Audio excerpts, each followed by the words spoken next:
আসসালামু আলাইকুম। ইনশাআল্লাহ আশা করি সবাই ভালো আছেন। আলহামদুলিল্লাহ আমিও ভালো আছি। যেখান থেকে আমার ভিডিওটি দেখছেন সবাইকে অসংখ্য ধন্যবাদ ও সর্বতই ভালোবাসা রইল।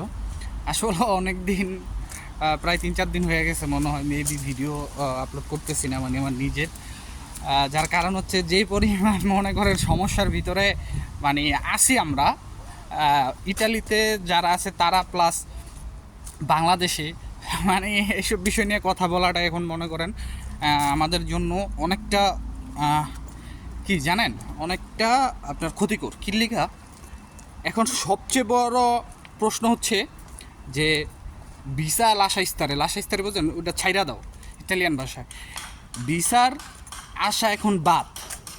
এখন এইসব নিয়ে কথা বাদ। এখন দেখবেন অধিকাংশ ব্লগাররা বা আমি সহ দেখবেন তারা কিন্তু সাইলেন্ট হয়ে যাব। কী জন্য সাইলেন্ট হইব? এর কারণ হচ্ছে অনেকগুলা। তো এই বিষয়ে আজকে কথা বলবো, আর ভিএফএস গ্লোবাল আপডেট দিব। আর আপনারা যে কর্মসূচি করলেন এটার পরিপ্রেক্ষিতে কি হতে পারে সেই বিষয়ে কথা বলবো। তো অবশ্যই সবাই ভিডিওটা পুরোটা দেখার চেষ্টা করবেন।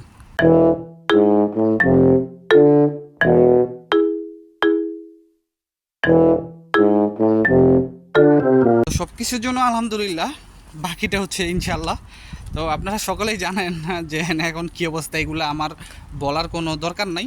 তারপরে যে কথাটা সেটা হচ্ছে বাংলাদেশ কিন্তু মাফিয়ার দেশে পরিণত হয়ে গেছে ইটালির চোখে। তার একমাত্র মূল কারণ হচ্ছে আমাদের যে ভুল, আমরা যে বক্তব্যগুলো দিছি। আপনারা এই যে গতকালকে যে কর্মসূচি পালন করলেন, সেইখানেও আমি দেখলাম কিছু ভাইরা বলতেছিলেন 15 থেকে 20 লাখ টাকা দিয়ে আমরা যাচ্ছি, ঠিক আছে। তো এখন এই যে আজকে আমাকে একজন মেসেজ দিছে যে ভাই আমাকে তো পাসপোর্ট, ভিসা ছাড়া পাসপোর্ট দিছে, ভিসাটা কেন দিব আপনাকে?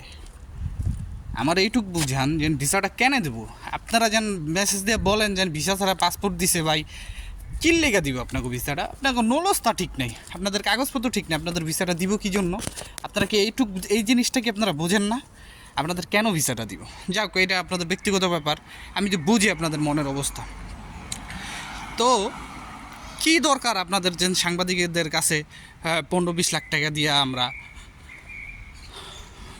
জমা দিছি, তারপর আবার ওইখানে আপনারা দেখলাম আপনারা ফেস্টুনের ভিতর লেখছেন যে ভিসা সহ পাসপোর্ট চাই। এটা কোনো আপনাদের বক্তব্য হইলো?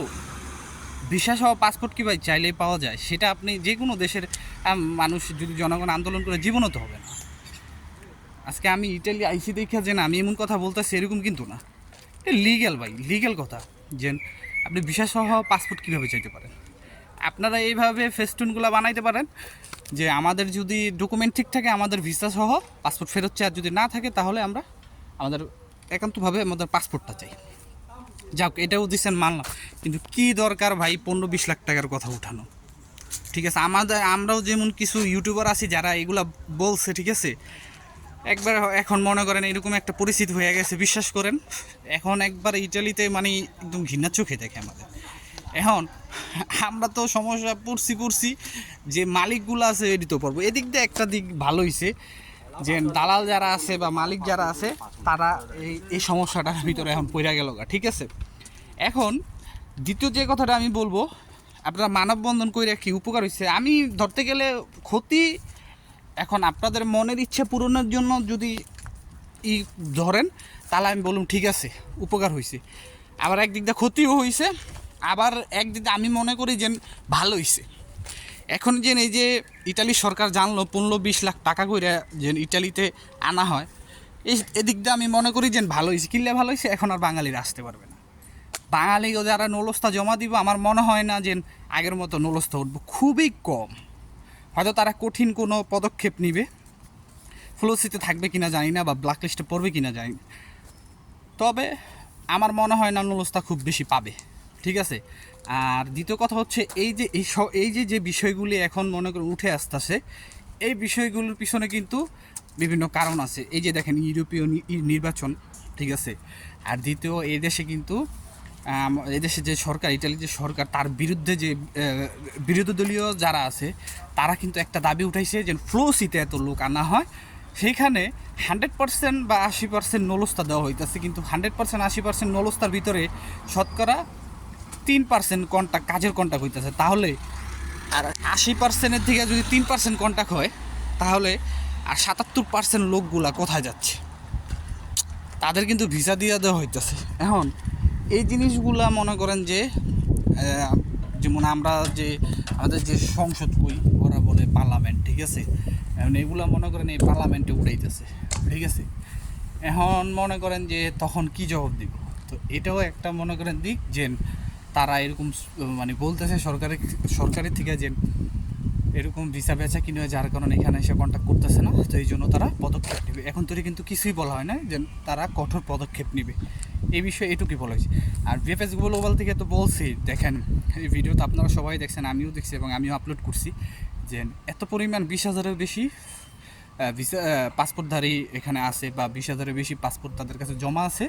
আর তাদের অ্যাম্বাসির এতটুকু মানে 100টার মতো ভিসা দেওয়ার, 100টার উপরে ভিসা দেওয়ার মতো, বা প্রতিদিন 100টার উপরে পাসপোর্ট মানে তারা ডেলিভারি করার মতো বেশি, 100টার বেশি পাসপোর্ট ডেলিভারি করার মতো তাদের সামর্থ্য নেই।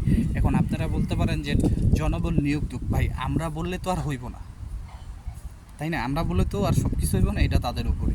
তো এখন আমি বলবো যে ধৈর্য ধরেন, যেহেতু তারা বলছে, আপনারা যেহেতু আন্দোলনটা করছেন, কর্মসূচি করছেন, এখন 100টার জায়গায় হয়তো বা 150টা পেতে পারে। তারপর যদি এরকম করে হয়, আস্তে আস্তে সবাই পাবে।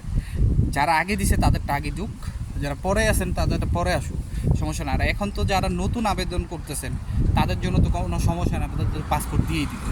সেই ক্ষেত্রে আপনারা আর কোনো কর্মসূচি আর কিছু পালন করেন না। একটু যেহেতু গরম গরম সব জিনিসই ভালো, এখন একটু ঠান্ডা হন, দেখেন আল্লাহ ভরসা কী হয়। আজকের মতো এইখানেই, সবাই ভালো থাকবেন, সুস্থ থাকবেন, সকলের জন্য দোয়া রইলে, সবার জন্য দোয়া করবেন। আসসালামু আলাইকুম।